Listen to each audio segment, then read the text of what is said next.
chope ces infos via la NASA. C'est pas PPDA, c'est pas Chazal. Tu crois que tu sais mais tu sais pas. Poto c'est les actes, tu te perds. On commence directement. Marie, question. Est-ce que tu as déjà fait de l'OP avec Shein? Absolument pas. Ok, bon, ça, heureusement, Jamais. parce que ça aurait pu être terrible la réponse. Alors, c'est Shein, vous connaissez sûrement. Je ne savais pas que ça se prononçait comme ça, c'est S-H-E-I-N, qui s'appelle donc Shein, parce que c'est le diminutif de She Inside. Donc, du coup, bah, c'est le géant de la mode, un peu au même titre que Zara, H&M, ASOS. Donc, ça a été fondé en 2008 en Chine. Leur spécialité, c'est de vendre des vêtements pour 3 fois rien. Vous avez peut-être déjà vu des t-shirts à 3,99 $, des robes à moins de 10 €, etc. C'est ce qui les a fait marcher et ça a plutôt bien marché puisque l'application, elle est à peu près sur l'App Store, etc. Bah, juste au même niveau que Twitter, Netflix, Vinted. Donc très très haut. Ils ont fait plus de 400% de progression sur les ventes entre 2019 et 2021. C'est Shein en Chine, exactement, c'est tout à fait ça. Ils ont atteint donc quand même 16 milliards de dollars l'an dernier et je pense que ça va pas ralentir de sitôt puisque bah, ça fait que grossir.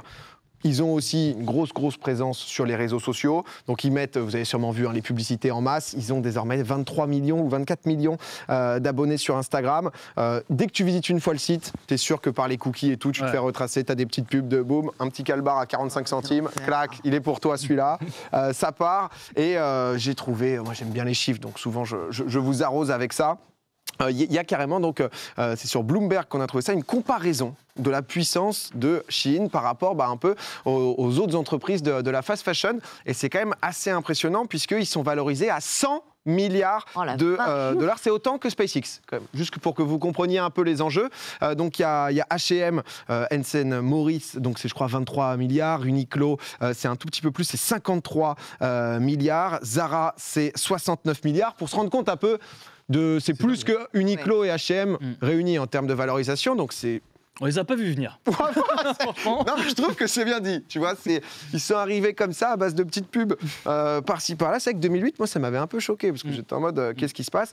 Et bon, alors si vous connaissez pas le terme de fast fashion, en gros, des entreprises de mode qui renouvellent en permanence donc les collections plusieurs fois par an dans des délais très courts. Forcément problématique. En gros, un exemple, hein, et c'est pas, et pour le coup, c'est pas le meilleur exemple, mais Zara, ils font donc du coup 2000 vêtements par mois.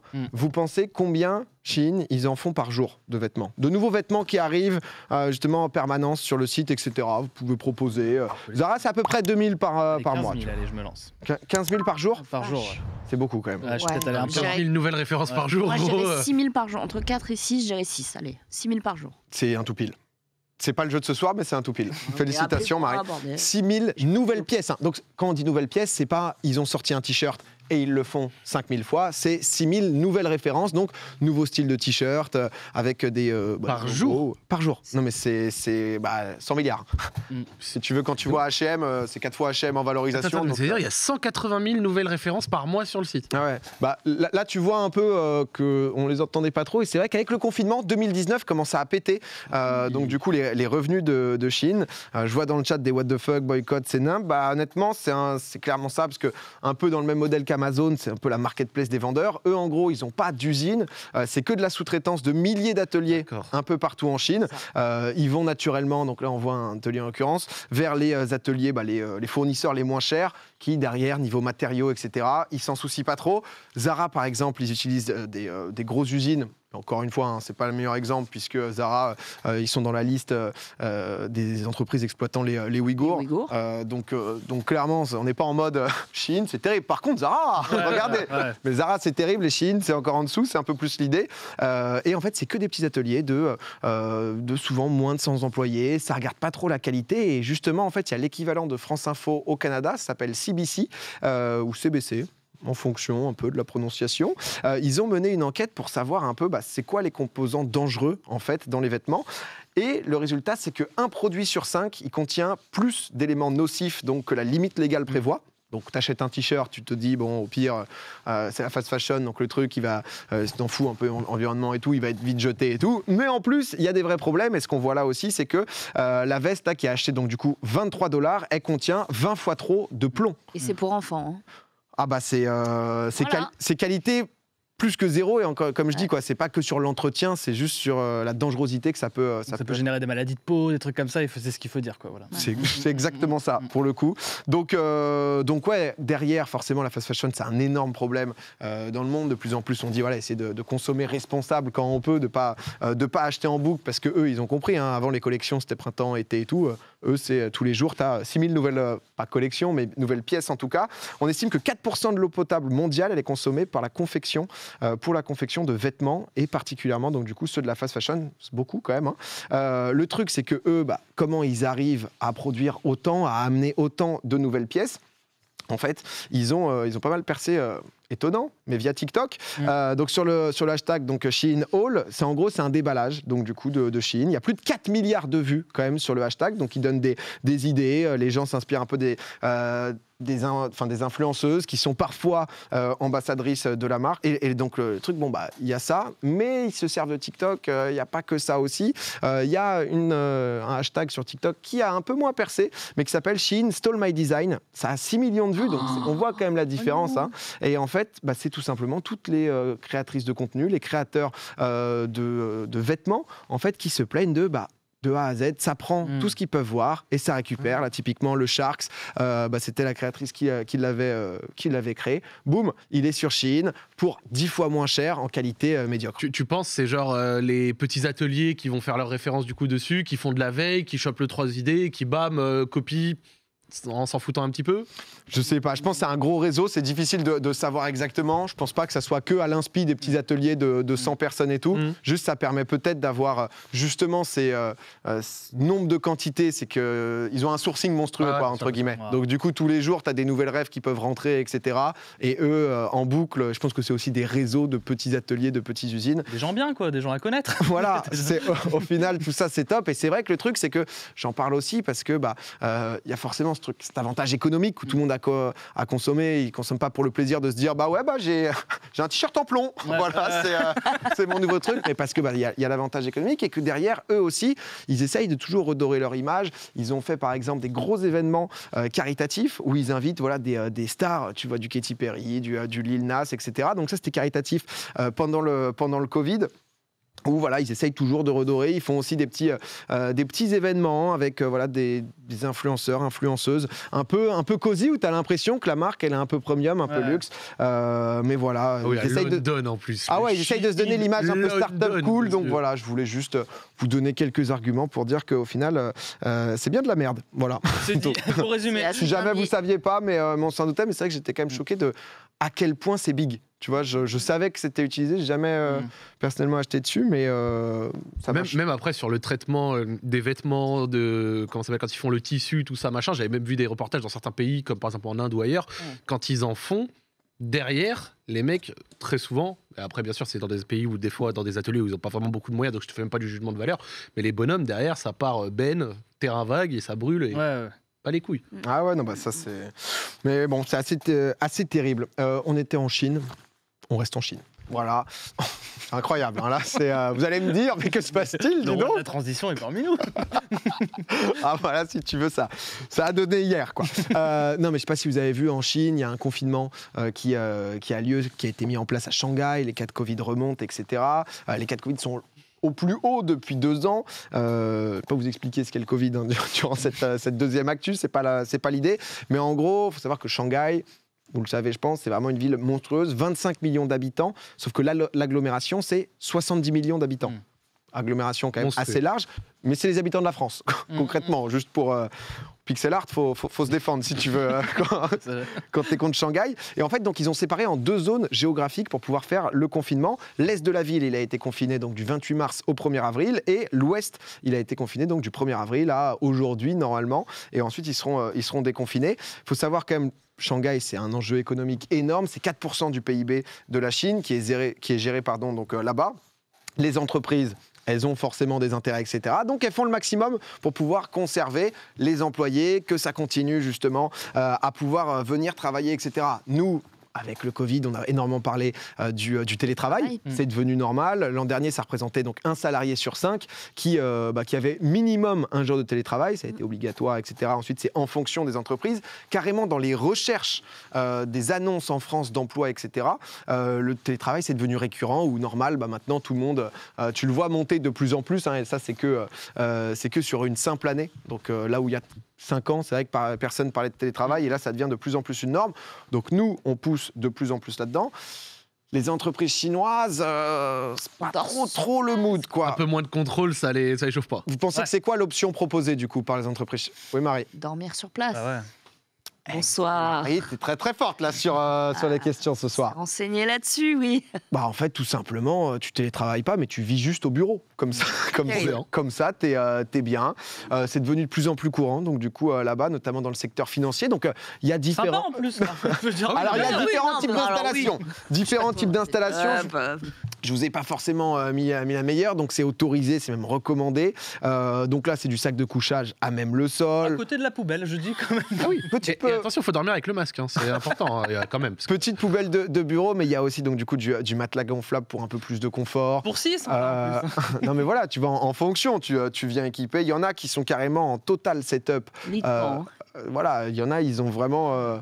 Si tu veux le réveiller à 7h, le mail il est parti à 7h01, quoi. Tu vois, c'est direct. Et c'est vrai que ça, c'est devenu donc du coup un usage de plus en plus commun. Donc forcément pour nous, nos yeux d'Européens, ça semble être une dinguerie. Mais c'est vrai que le rapport dans les pays asiatiques, le rapport au travail, on sait que c'est quand même un peu différent. C'est pas la même chose. Dans un communiqué de presse à ce sujet, il y a carrément une société d'investissement qui a déclaré que les salariés ont sacrificed their own homes for the bigger family. Donc du coup, qui est l'entreprise, tu sacrifies ta maison pour la grande famille. Au groupe avant soi, quoi. De quoi? C'est penser au groupe avant soi. C'est si t'arrives même une dinguerie dans la vie, par exemple, tu provoques un accident de la route, tu vas d'abord t'excuser auprès de ta société. Et ensuite auprès de ta famille, et ensuite accessoirement auprès de la victime, quoi. Ah, c'est ça. Il y a des boîtes quand même qui ont mis des primes, justement, pour dormir, de l'ordre de $300 la nuit. Donc, Oui, attends, mais non, Relativise, là. je peux dormir sur Je Nous, reviens la semaine pro. Non, moi, c'est je dors, gratos. Faut démonter le plateau, tout ça, Zach. Il y a du boulot à faire. moi, je me mets là-bas et tout, il n'y a pas de... Non, mais quand même, le truc, c'est que c'est pas le cas globalement. Et il y a aussi, du coup, la culture du 9-9-6. Donc, du coup, travailler donc, de 9h du matin jusqu'à 9h du soir, 6 jours par semaine. Donc, il y a une politique qui a été beaucoup encensée, notamment par des gros patrons comme Jack Ma. Et qui, forcément, nous, récemment, on parlait un peu plus de la semaine de 4 jours. De 4 jours, ouais, merci. De 4 jours, comment on peut y arriver, etc. Donc, voilà. Mais c'est fascinant parce que tu vois, il y a tous ces pays qui ont très souvent, genre en Asie du Sud-Est, etc., fermé, confiné, tout ça très vite et qui ont eu des vagues moins grosses que chez nous, tu vois. Mais maintenant qu'il y a Omicron, que ça va très vite et que c'est moins grave, ces pays qui... Pour certains, ont attendu de beaucoup vacciner pour rouvrir, comme par exemple la Corée du Sud qui a rouvert le 1er avril, le Japon qui n'a pas encore rouvert mais qui autorise de plus en plus d'entrées, l'Australie qui a rouvert. Il y a toujours ce côté un peu psychose de ces pays qui n'ont pas vraiment vécu des maxi-vagues comme nous et qui sont encore, pour certains, dans des solutions où à l'heure actuelle, pour nous, ça nous paraîtrait délirant de repartir sur ça. Là, toi, on serait PA, petit confinement, là, petit 4 semaines. Là-bas, le fait d'entendre qu'il y a une partie du monde où il y a encore des gens qui l'ont... Ça, j'avoue, ça fait bizarre. C'est un traitement différent des choses, etc. Même, c'est clair que ça a été un peu différent. On va enchaîner. Si je vous parle de, je suis obligé de lire là quand même, Nilanderia fulva. Ça vous évoque quoi? Ça fait un peu maladie vulvaire, ça. Non, c'est une plante. Non, c'est vivant. Ah oui, c'est le nom scientifique d'une espèce. D'accord. Quel type d'espèce ça peut être? Alors, redis le nom. Nilanderia fulva. Nilanderia. Pas pangolin ni rien à voir avec le Covid. Non, c'est petit. Petit, ok. C'est pas le truc. C'est pas une fleur. Se multiplie. C'est un rongeur. C'est pas un rongeur. Qu'est-ce qui se multiplie? C'est sur le visage. Non, c'est une espèce animale, quoi. Les puces de lit, non, les puces de... Non. Un peu plus gros que des puces en insectes. Un ver, un papillon. Non, presque. Une mouche, une guêpe, une abeille. On en a plein en France, il y en a partout. Doivent être... Ça a des gouttes, ça a des bras, des jambes? Non, ça bosse, ça taffe. On parlait des... Fourmis? Et les fourmis, exactement. Elles arrivent. En français, on l'appelle la fourmi. Désolé à ceux qui n'aiment pas les insectes. Là, c'est que du. Si tu veux. Le plaisir. Nous, ce soir, c'est vraiment. Les excuses, c'est après avoir fait les choses. Fashion, ça dodo sur place. Voilà. Les Ouais, insectes. J'espère qu'elles sont sympas ces fourmis parce que depuis tout à l'heure là tu nous fous un sale moral, non? On l'appelle la fourmi folle de Raspberry. En français. Plus je elle vous est dis- neutre visuellement, plus elle peut te baiser. Elle craint, ok. Ah, c'est compliqué. En gros, là, ça a migré donc du sud des États-Unis vers le Mississippi, Floride, Louisiane, et ça a une particularité justement. Elle est plutôt vénère. Je ne sais pas si vous allez trouver parce que c'est quand même, c'est limite un super pouvoir, quoi. C'est Ouais. Celle qui te brûle. Quand elle te ressuscite. pique ou je sais pas quoi. Non. Ah oui. Elle t'électrocute. c'est elle des zombies. ressuscite. Non mais si, il y a des insectes zombies. Ah ouais. Ah putain. On en parlera dans un Non, autre mais si, popcorn, mais. non, mais si. T'as des insectes qui, avant de mourir, arrivent à s'inoculer, je sais plus quoi. Enfin, bon, Ah là, c'est un ah là, truc, elle crache de l'acide. Non pas seulement pour se défendre, mais aussi pour attaquer. Yes. Et, et Je suis au bout du n'avais. rouleau, Non mais là. attends, je n'avais jamais vu. Mais regarde. Wesh. Ah oui, non mais c'est c'est même pas incroyable. Et c'est pas un truc délire chelou. C'est-à-dire que. Et, Ça sort d'où? Parce que... bah, je sais pas si on peut. Je sais pas si on peut le C'est dire. leur abdomen en gros. Et le truc, c'est que du coup, je crois que certains, Yes. pas mal de types de fourmis peuvent faire ça, sauf que elle, c'est vraiment de l'acide. Donc Ça passe sur Twitch, ça? ça peut être border en fonction. Non mais j'avais jamais vu ça. J'ai Mais trouvé c'est ça. pas nocif pour elle, parce qu'elle c'est du jet à tout va, mais ça retombe à un moment donné. Dans des fourmilières, c'est compliqué. Je pense qu'elles sont immunisées.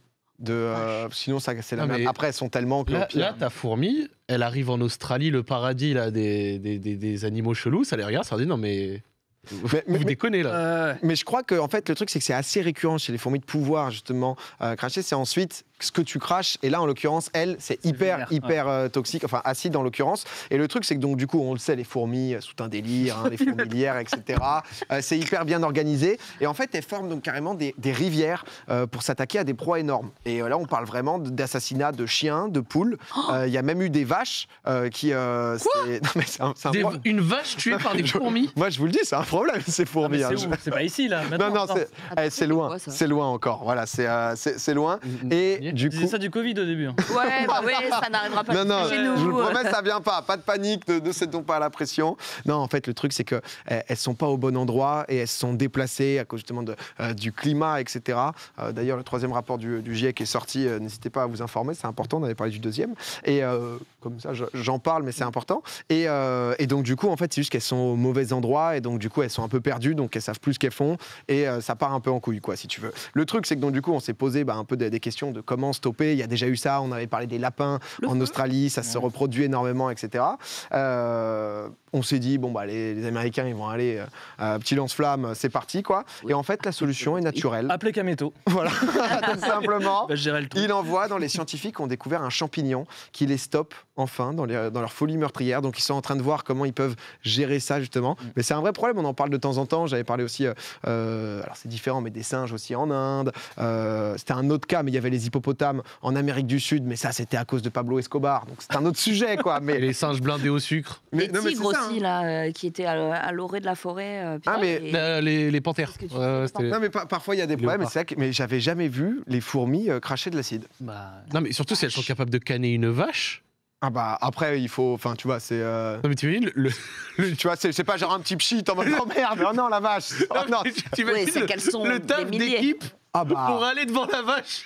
ah, mais On l'a vu ces derniers et la jours. hein. dégommer comme ça. elles font une pyramide et tout, tu sais, c'est genre elles sont obligées de faire des trucs. Imagine, Ah mais c'est un plan d'une semaine. Hein. tu mettais Oula. tu vivais. Belle image Jacques que tu nous as proposé.